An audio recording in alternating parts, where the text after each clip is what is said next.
So we take for granted as a mortgage loan originator that we have an opportunity to share our knowledge and to better our clients with the little bit that we do know about fiscal literacy. So, hello and welcome to another episode of Mortgage Influencers, where we bring you professionals who share insight into the latest trends, tips, industry technology, and services to help you be a mortgage influencer in your mortgage business.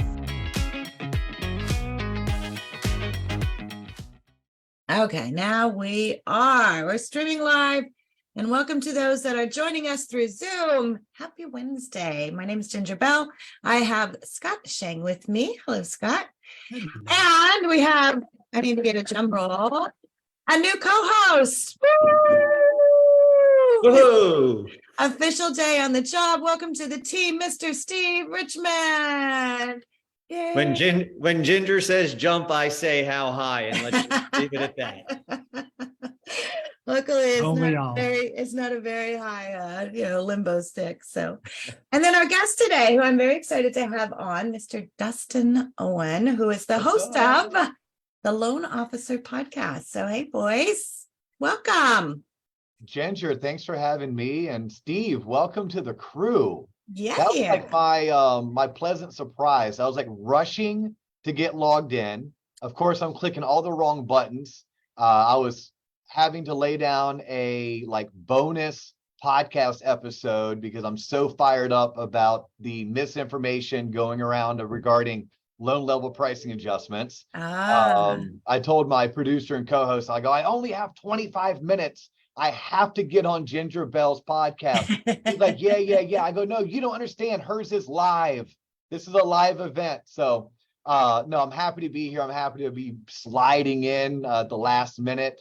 Logging in, and hello everyone who's tuned in watching this. Awesome, very good. Well, we're glad to have you here. I know you're in Florida, and I want to lead off because I think podcasts are such a huge opportunity that really a lot of LOs are not leveraging. And I know you have a conversation talking about sales DNA, so I want to get into that too. But tell us a little bit, starting off with the Loan Officer Podcast and what you're doing with that. Yeah, so first, I agree with you, Ginger. I think sales professionals should be their local market expert. And I think podcasting is a great way to build out that network. And I look forward to working with people like you in the future to maybe teach realtors and other sales professionals such as mortgage loan originators how they should do that. For me, I did probably a little bit different. And I don't know if I would ever teach it our way, but by all means, if you can dream big enough, then you should go for it. Yeah, I'll go on a limb here, and my ultimate goal is I recognize people like Clark Howard and Dave Ramsey are going to need to retire.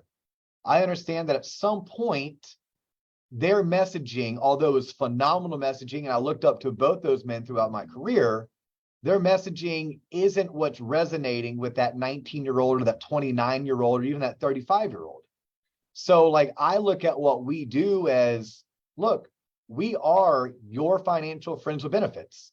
So I took my 20 plus years as a mortgage loan originator, as a small business owner, as a sales coach, where I was able to give financial literacy type advice to thousands of consumers, or sales coaching advice to mortgage loan originators or the real estate market, real estate investors. I'm like, well, all the stuff that I'm talking about right now isn't talked about in high school. It's not talked about at many people's dining room tables growing up. That's if they sit down as a family of 4.5 and actually have dinner together. How do we take those same conversations and put it out for the masses? Mm-hmm. So I called the show The Loan Officer Podcast because at my core, that's who I am. I'm an MLO. Now, have I originated a loan in the past 3 years? No, I have not. My day-to-day is helping operate and run the $1 billion+ production operation that my two partners and I started 15 years ago. But something that I do is I do coach loan officers, and I do hop in and do a couple pre-quals a month because I do cover for the guy that I ended up handing my book of business over. And I do speak nationally, and I do coach real estate investors, and I do speak in front of the real estate community. That I was like, well, what could I do to put messaging out there. So we called it the Loan Officer Podcast because that's who I am at my core. And I also know that's the most value I can bring. I stole this from Dave Savage, who I think is a friend of your show as well, and a friend of yours. But I had Dave on my show about a year and a half ago. And Dave's like, mortgage loan originators don't understand that for many of their clients, they are the one and only financial advisor they'll ever speak to. Because most of our borrowers, they don't have enough personal wealth to invest. Their home is their biggest and only asset. And most qualified financial advisors won't even speak to them. They won't take them on as a client. So we take for granted as a mortgage loan originator that we have an opportunity to share our knowledge and to better our clients with a little bit that we do know about fiscal literacy. So we launched our podcast 3 years ago. We put it on YouTube, Spotify, Apple, and luckily for us, we did it long enough that we were able to get decent turned into good, good turned into a little bit better than good, which is where I put us right now. We're a little bit better than good. But last year, we were able to amass over 1 million downloads. We do have roughly 20 to 25 what we call T-loppers, or loyal fans who tune in on the regular, and we're grateful for that. Yeah. Well, there's my question. All right. Now, I know Ginger's like, let's not talk podcast. I'm saying let's talk podcast. You're already Dustin. You've been doing all this stuff. People are watching this right now, which in essence is a podcast. And Yep. so Ginger has a nice group that's listening to her, and Scott's got his group and you got your group. Why should I start a podcast? If I'm an LO, isn't everybody already podcasting? Isn't that whole channel full? Yep. So Steve, if you're an LO, isn't everyone already calling on realtors? Isn't everyone already calling on builders? Isn't everyone already going after financial advisors? And the answer is yes, yes, and yes. And by the way, they should be calling on realtors. They should be going after builders. And yes, you should podcast. Now, maybe you don't step out of the gates with the... And I mean me, as in like talking Okay. to other LOs that are out. Right? So I would say you don't come out of the gates. Like I came out of the gates. I'm not going to lie. I'm not going to hide from it anymore. I literally will tell someone I am if Joe Rogan and Dave Ramsey had a baby. And I would love to strive for their level of success, knowing that if I fall short, man, did I accomplish something awesome. But I don't know if I would teach that or coach that, Right. because you can stay within your local community. You can use your podcast. It's less about the number of views and the number of fans. It's more about using your podcast as a way to attract your ideal client. It's a way of shedding light on your ideal client. It's creating content that you can then give to them, and they can go tell all of their prospective clients how they were just interviewed on your show, right? It's about creating that digital asset that you now can use in your smaller ecosystem. It's you taking your podcast on the road and doing it from that local business, where you can put a spotlight on the local business, a spotlight on your guest, and create content for your circle of influence without that content being some kind of an infomercial or a buy here, pay here, used car lot. And I think that's how most people should look at podcasting, less about the views, less about the size of the audience, and more about the value you're bringing to the business you're spotlighting or your guest.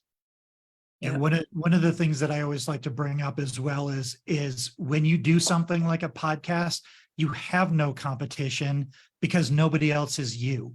Nobody has your personality, your experience, your inflection. And like you said, Dustin, 100%, you're just putting it out into the universe. The people that are going to resonate with that are going to be people that resonate with you. You're attracting the people that are attracted to you, which are the people that you want to work with. So, Scott, I love that. And I'd even echo one step further, going back 3 years ago when my partner John and I started our podcast. It was so freaking cool to put into my email signature, host of the Loan Officer Podcast. That was freaking cool, right? To change my LinkedIn. It wasn't just divisional vice president. That's boring. Yeah. Right? That's boring. In some companies, vice president really means nothing because they give that to the rookie loan originator who just went to work there. Right? So that's how where you cool start. was it to put host of the blah, blah, blah podcast?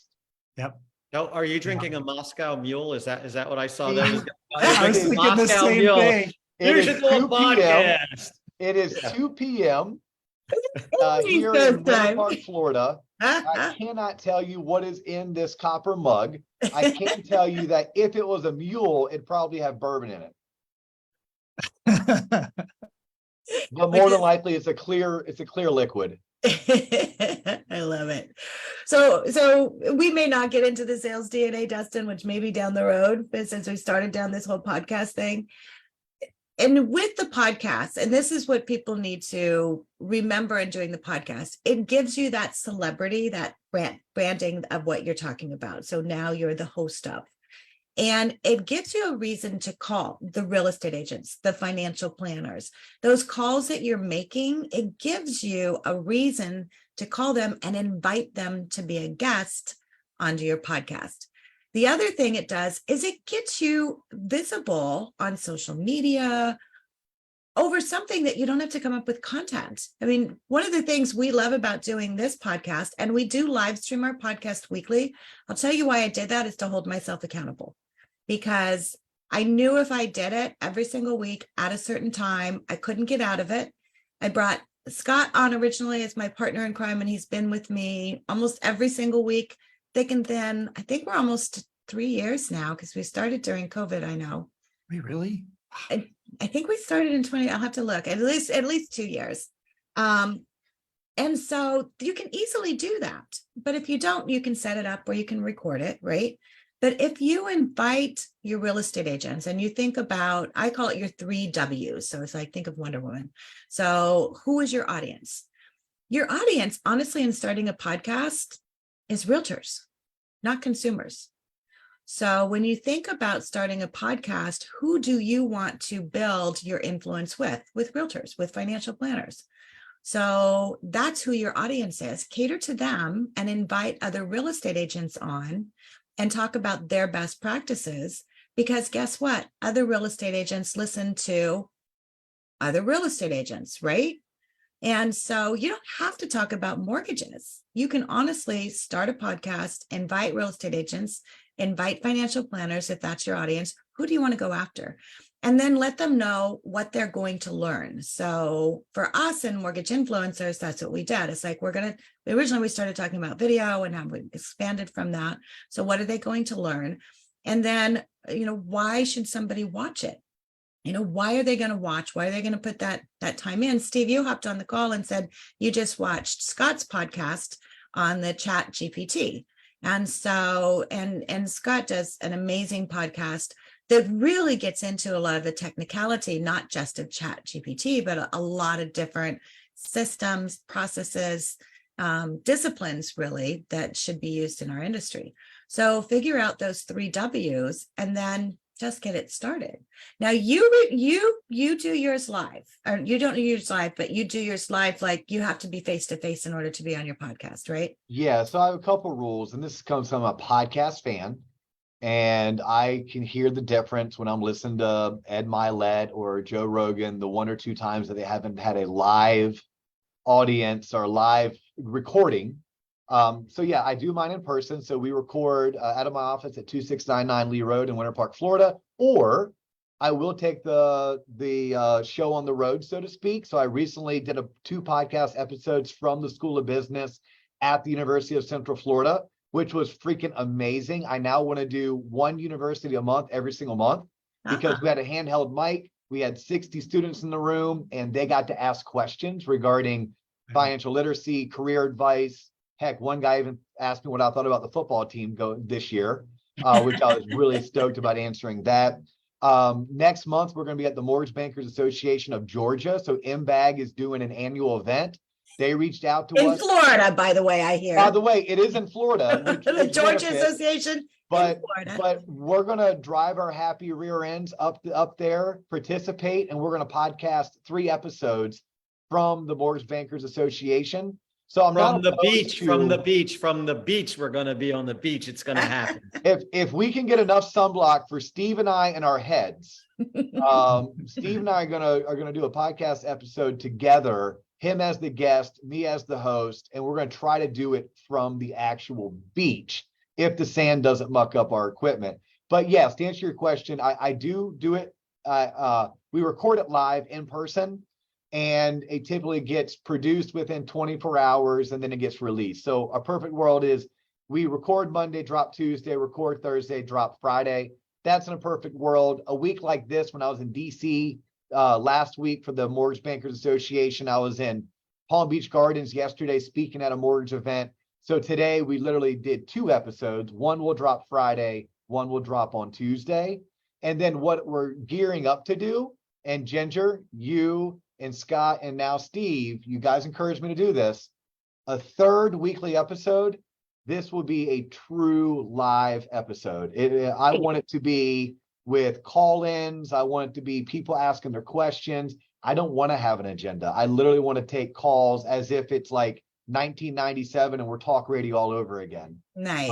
I want what Dave Ramsey has. True story. So we're going to start doing that monthly. And then as we figure it out, as we learn, as we grow, it'll go to weekly. So that'll be on Wednesdays live, and then we'll drop the recorded version on Sundays. Well, That's Dustin, ambitious. I love it. so, from my perspective, I've been doing webinars even before COVID. I mean, how long have I been doing webinars? I have no idea. To me, it's another form of podcast. I mean, it's very similar to it, right? And I would always have people say, oh, well, we've capped out at 500 people. They're upset that they can't get in. I said, it doesn't matter. I'm going to record it and they can listen to it. No, they want it live. They want to see it from the original. They need it to be that way. So I don't get that mindset, but a lot of people have that mindset if it's not live. But then again, I don't like watching recorded sports on TV. I like to watch the game live. If it's already concluded, what am I going to go watch it for? I can just get the headline and get the result and see who won. Yeah. So Ginger, out of curiosity, I know you live stream on Facebook. Are you also live streaming elsewhere or Facebook primarily? Well, so originally when we started doing this, we used StreamYard, where you can stream to multiple. So you can stream to Facebook and YouTube. And we had a request to switch over to Zoom to be able to have people register like the webinar, Steve. And I'm like you. It's like I started doing webinars back in 2008 with the SAFE Act to teach people on how to go through all that stuff. And people still love registering for those webinars. I just did a webinar last week on branding. We had almost 1,000 people register for it. And so not 1,000 people attend, but then they send you can have the recording, blah, blah, blah.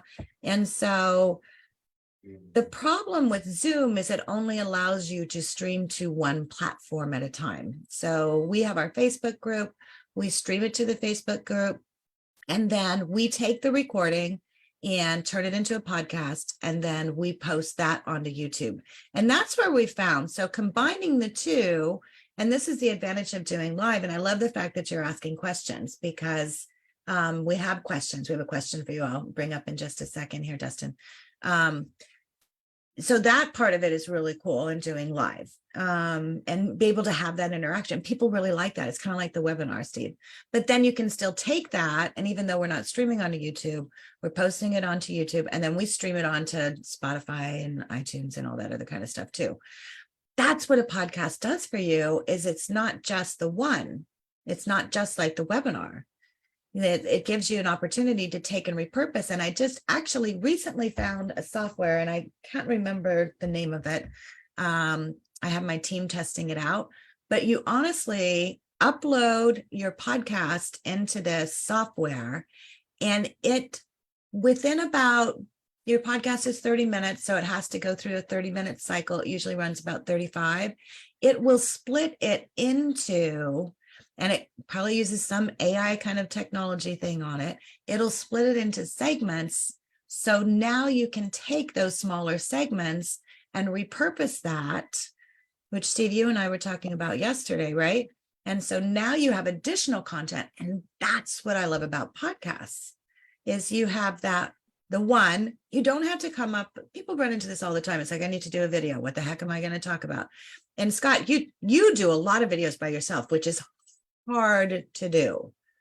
I mean, that is really hard to do. And I do a lot of videos by myself too, but I also do a lot of videos in my head that are never actually recorded. And boy, are they good. But the podcast, you're just asking questions. And so having a list of questions and going through those, I think is very important. So StreamYard is by far my favorite. We might switch back over. Scott, you and I have to talk about this, back to StreamYard. They have a webinar feature now. They by do the have a way. webinar feature now, which they never had before. They also, StreamYard you had to actually schedule each podcast, and it was always a pain. Whereas Zoom, you've got the same thing. You don't have to think about it. And so StreamYard now has that capacity where you can have one. In fact, I have a client we're just starting with on this, where you can have one link and you can use that link for multiple podcasts. So this is getting way more into technology than we probably intended to. But, those are the pieces. It's gotten so easy. I just shipped, I'm making a list for podcast equipment. And starting off with, the simplest, we're using, the Logitech and, a little Blue Yeti mic, whatever, to now we're using OBS and we've got, a Sony and, you've got the nice Shure, which I'm not at my studio. I actually have a podcast studio, which I'm not at today. So, those kind of things, because you don't have to have a lot of stuff to get started with it. You can honestly do it. I'm in my office right now. I'm just streaming from, my Logitech camera. I've got, my Blue, mic. It's like not a big deal. So I think that's a lot of people give reasons to hold back, and the technology shouldn't be it. So you can use StreamYard. We're using Zoom right now, but Zoom only allows you to stream to one service. So we only stream to Facebook. I'm going to hop into this question real quick. So, Yeah, fire away. Anonymous attendee, so I have no idea who What's this up, anonymous attendee? says, Dustin, what is your education, background, degree, certifications? Just curious. Perfect. So I went to college, very fortunate, graduated in 4 years with a degree in advertising and public relations. Worked in television advertising for the first 3 years out of college up in Atlanta, as well as in West Palm Beach, Florida, then eventually back to Orlando. I then went through basically what you and I would know as Zenix ground school. That's how I learned the mortgage business. Back in the day, the company's name was Home Bank. And Home Bank is where Casey Cunningham had worked, and she had drafted and written their training program before she went out, opened up Zenix, and then started selling it herself a la carte. That was the Flood Brothers, right? What's that? The Flood Brothers. Yes, the Flood Brothers. Yep.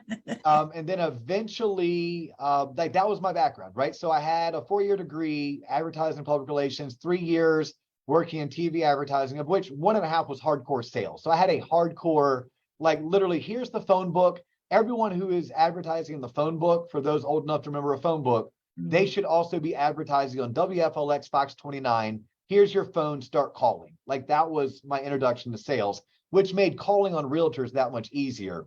Zenix gave me the foundation I needed to understand DTI and LTV and what's an appraisal and what's title work.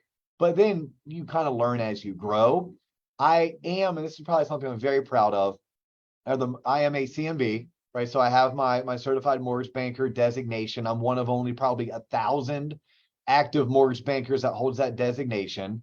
And I am a graduate of the MBA's Future Leaders Program. So if you're looking at like professional development, the MBA's Future Leaders Program is amazing. And the CMB journey for me, and it's a journey, was also a capstone of my career. So for anonymous attendee, hopefully that answered the question you were looking for. And I have done things like I did Barry Habib certified mortgage advisor. I did that. It was funny, because I had COVID and nothing else to do, and I was quarantined in my master bedroom. And because I was fortunate, I didn't get that sick, but I had to quarantine. And B, I'm a big fan of Barry and what he does, but I didn't know if I wanted to like pimp out and promote his product unless I'd actually done it myself. So I went through it. So I guess technically I'm a certified mortgage advisor as well, but I would put Future Leaders, I would put CMB, and I would put my degree from UCF above my CMA, but it is something I enjoy doing. And I'm a proponent of that product. But we just call him the man. The man. Oh, you just call him the man. No, The we man. call The him man. That's a lot. the to put host on of the your Loan email. Officer podcast. The Oh, man. me. Oh, I thought you were talking about Barry. No, Barry's the man. No, Yeah. I'm saying you is like all of those credentials. We compress it to the man. Oh, sorry. Okay, apologies. So I love, and the marketing background makes complete sense now. So it's like totally, that you have that in your DNA, which Yeah. goes to, and we've got like 4 minutes for the sales DNA. So Dustin, you're gonna have to come back and talk about Yes, this but I can DNA. tease it. Can you give me 4 minutes to tease it? Tease it up, baby. Okay. So this year we started doing a Learn, Earn, and Grow series for mortgage loan professionals. It's T-Lot Presents. So we're taking the show on the road and we're going into various markets. We betaed in Tampa, Florida, then Orlando, Florida. Yesterday was Palm Beach Gardens. Next month will be Jacksonville, and then eventually it's going to be Oklahoma. It's going to be Dallas. It's going to be Boise. It's going to be Orange County, California. And when we do it, it's any other sales seminar, right? We have a top producer teaching tactics that work. We have a motivational speaker given the proper motivation needed to deploy the tactics. And we have someone teaching strategy. Okay. And when I teach loan officers, I'm currently teaching them to lean into what their sales DNA is. All of us have been told there are 6 things to grow our network. And we understand that our net worth is the sum of our net work. Right. So how do you expand your network? Well, there's traditional networking, right? That's things like B&I groups, WCR, MBA functions, etc., Chamber of Commerce. There is online networking, which many people know as social media. I don't like the term social media, so I call it what it is. It's online networking. There's lunch and learns. There's happy hours. There is the good old smile and dial, right? And like these are the networking kind of silos that we all play in. What I teach is don't try to do all 5 or 6 of these. Find the 1 or 2 that make up your sales DNA, right? That you're good at. You're probably good at it because you like it. And if you like something you're good at, you're probably willing to work at it. And double down on your effort and go all in. But we don't just teach you like what to do. We teach you the why. Why should you be doing this? And then we teach you the how. So when I do, it's about a 1-hour presentation. When I do my Understanding Your Sales DNA, we go over all 6 of the proven tactics or strategies to get out there and expand your network. But then we give the audience, well, this is why you should do it, and this is how you should do it. Like an example would be when you're doing a happy hour, it should be on Thursdays. It should be either from 4 to 6 or 5 to 7. You should use high tops instead of anything that has the audience sitting down, right? The value in it is the invite. It's not necessarily the attendees. Here's how you mitigate risk from like alcohol abuse. Here's how you mitigate risk in terms of your financial wallet, people abusing your kindness. So on and so forth. So we do that again for happy hours, lunch and learns, open houses, traditional, online, and smile and dial. Those are the 6. And that would be Understanding Your Sales DNA. And I would love to come back to give a condensed version of that to your audience. Perfect. I love it. Well, we'll get you scheduled for that in June.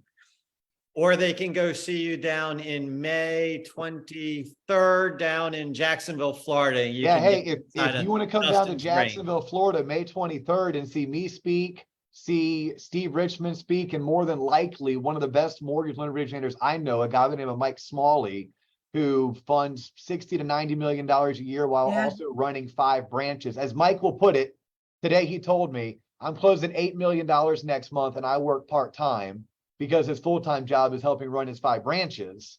You could come check us out in Jacksonville, Florida, Learn, Earn, and Grow. By the way, it's a free event. It's a free event because people like Cross Country Mortgage are bringing us in, or Landmark Title is bringing us in. Thanks to our sponsors, it ends up being a free event. I love it.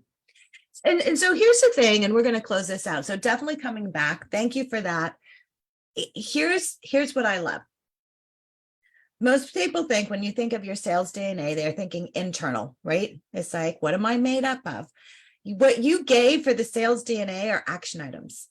And so I love that because that's the key of what people need to focus on And so if you can get us a list, and this is part of, this is part of being able to leverage what we're doing in mortgage influencers. And so sharing what's working, these are events you're doing and live events. People are showing up for these events. It's working through the network. You can get sponsors. And so if people are thinking, it's like, what should I be doing right now? It's like, my gosh, you could be doing live events like this. It doesn't have to be on the span that you are, but hosting something like this in your community, being able to do that, get a, Tycor title or something to help you, and then invite your real estate agents to come along. So I love that. Okay, so it looks like somebody answered a couple of questions we had in, which we're not going to have time to answer the CMB oral exam. Like, it is extensive. I know that. I've had friends that have gone through that. It is not an easy thing to pass. So just goes to 2-year journey. It was a 2-year journey. The oral piece, the oral exam is way easier than the written. The 6-hour written exam, that's the doozy. Once you get past that, your orals, I wouldn't want to say a breeze, but it's a breeze compared to the written. Yeah, exactly. I love it. Okay, so we're going to close it out. Dustin, thank you so much. Ginger, thank you. Scott, nice meeting you. On. Steve, great seeing you. I tell you what, the next time in Florida, it's like, if I weren't in Oregon, it's such a long haul over there. I tell you what, I would definitely make an attempt to be there on the 23rd. And I might. I'm going to look at my calendar. Well, here's the deal. I need a reason to come to Oregon. I'm trying to get all 50 states checked off. Oh, maybe and you don't have can host Oregon? an event in Oregon and Let's do me it. come speak at that event. Yeah. We can hang out. I'll bring the podcast equipment. We'll have you on my show. And like, there's a guy up your way, Ryan Hills, that I want to connect with, that I don't know Ryan that well, but I want to meet Ryan because I follow Ryan and I appreciate what he does. Yeah. So yeah, let's find a reason for Dustin to get to Oregon, Ginger. Yeah, so we'll bring in, so Ken Perry, who Steve, has a wonderful studio and a place to host an event. And so we'll do an offline, and Ken and I have been talking about trying to put something together. Ken's my boy. Anyway. I love Ken. So yeah, we'll make it happen. I gotta go, guys. It's probably live episodes. You can stay on. I gotta go. Yeah. So we'll see you all Great to next meet you. week. Adios. And Dustin, thank you. Steve, welcome to the team. We will see you next week. Yes. Hey, Happy New Year. Have a great week. tloponline.com. There's my shameless plug. Perfect. And you can go to Loan Officer Podcast and watch your latest episodes. Yep. YouTube, Spotify, Apple, the whole gambit, or the website, theloanofficerpodcast.com. Okay, perfect. Thanks, guys. We'll see you Thank next you. week. All right. Bye.